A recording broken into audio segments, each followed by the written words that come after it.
Cooler weather calls for soup, and this recipe is one that you'll want to add to your collection. Casey Hinman is here from the Flying Saucer to make their famous beer cheese soup. So you're giving up the recipe today. Yes, sir. Good to have you with us. All right. Thanks for having us. All right. So if you will, we'll talk about the restaurant in a bit, but tell me about how you start the process on this recipe. All right. With the beer and cheese soup, we just get some water boiling in the pot. We're going to add our first ingredients, which are dried bay leaves and dried thyme. Okay. Kind of let that soak into the water a little bit. Once we do that, we're going to add some chicken stock to the mix and just kind of stir that in. Okay.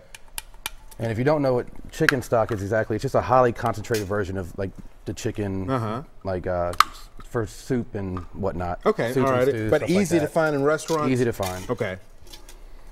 And once that's mixed in real well, here I have some half and half creamer that's got some cornstarch, and it's all stirred up already, ready to go. We're gonna go ahead and add that in. Okay, all righty. Look at there. Stir that on in along with everything here. So not necessarily one for if you're watching calories, but right, no, definitely not. All right, before you put the cheese in, I guess how long would you let this sit? You're just mixing that in right now. You're going to bring it to a boil. Once it's at a boil, you want to turn it on down to a simmer, and that's whenever you'll start adding the next ingredient. Okay, because I guess at this point too, with the half and half in there, we want to make sure that we're not going to scald anything, right? So turning that heat down is important. Same thing with the cheese. That's why when you add the cheese, you don't want it to be still boiling because you don't want it to stick to the bottom of the pot and get burned on the bottom of the pot. Okay, all righty.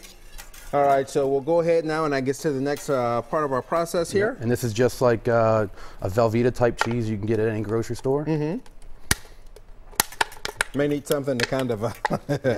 You got it? Yeah. Okay. All right. A couple more in there. And a little bit more. All right. So before this was cubed, how much cheese was that? For our recipe, which is obviously a much larger recipe than you're going to want to make at home probably, but we added 2.5 pounds of the Velveeta cheese. Okay. All righty. All right. And this is going to take a little bit for the cheese to melt now that you got it down to a simmer. Okay. All righty.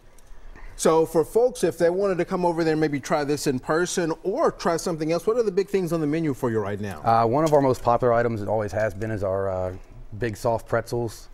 You get your choice of dipping sauces. One of the favorites is queso.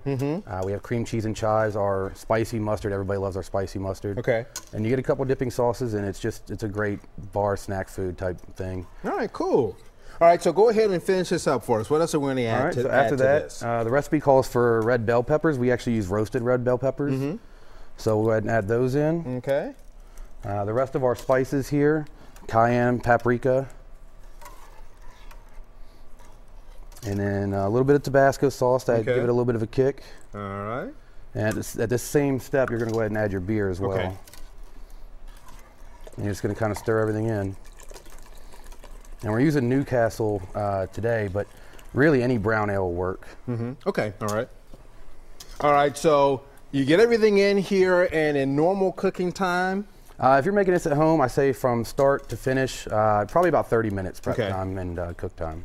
All right, cool. And if you were having, especially with this one, maybe watching a football game or something like that, bring a ton of folks over that come over and have fun with you on this one. Absolutely. All right, you've got it served up like that. It looks good. There we go. This is recipe number 5428. It is online now in the Talk of the Town recipe section at newschannel5.com, or you can head over to the Flying Saucer on 10th Avenue South and have Casey serve it up for you in a bowl. Thank you for being with us today. Thanks, Leland. I appreciate you having me. All right, this looks good. Coming